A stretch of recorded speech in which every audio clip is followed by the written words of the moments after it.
في عالم 2026 المضطرب، حيث تتصارع القوى العظمى وتتقاطع المصالح الضيقة، برزت المملكة المغربية كبيضة القبان والمهندس الحقيقي للنظام العالمي الجديد. لم يعد المغرب مجرد جسر بين القارات، بل أصبح بوصلة توجه سياسات الدول الكبرى، فارضاً احترام سيادته وكلمته دون ضجيج وبكثير من الهيبة. ما تعكسه الصور اليوم من لقاءات مع أقطاب متصارعة بين واشنطن وموسكو وبكين ليس مجرد صدفة بروتوكولية، بل هو تجسيد للاستثناء المغربي. نجح المغرب في أن يكون الصديق الموثوق للجميع دون أن يكون تابعاً لأحد، فمع واشنطن يبرز كشريك استراتيجي وقوة ضامنة للاستقرار الإقليمي، ومع موسكو وبكين يقود حواراً مبنياً على الاحترام المتبادل والمصالح الاقتصادية الضخمة بعيداً عن سياسة المحاور.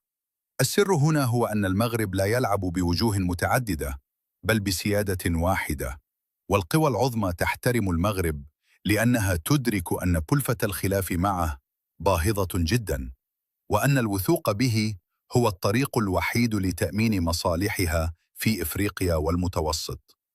لقد فرض المغرب قاعدة ذهبية في علاقاته الدولية، وهي الندية المطلقة، حيث انتقلت الرباط من مرحلة طلب الاعتراف إلى مرحلة فرض الاحترام. ومن خلال قوة الاستغناء، يمتلك المغرب اليوم مفاتيح المستقبل، من الفوسفات للأمن الغذائي، والهيدروجين الأخضر للطاقة، والمبادرة الأطلسية للتجارة. هذا الثقل النوعي جعل الدول الكبرى هي من تسعى لخطب ود الرباط، مما منح المغرب حصانة دبلوماسية تجعل التدخل في قراراته السيادية ضرباً من المحال.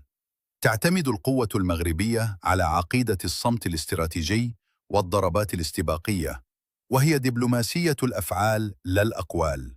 فبينما ينشغل العالم بالحروب الكلامية، يتحرك المغرب على الأرض لبناء التحالفات وخلق فضاءات جديدة للتعاون، واضعاً نفسه في قلب طرق التجارة العالمية.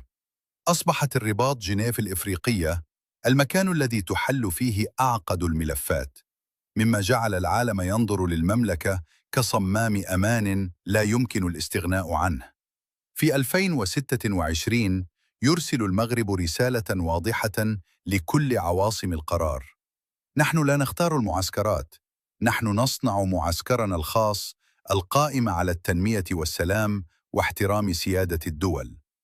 هذه القوة الناعمة جعلت المغرب يفرض رأيه بابتسامة دبلوماسية رصينة، ويمنع أي تدخل خارجي في شؤونه الداخلية.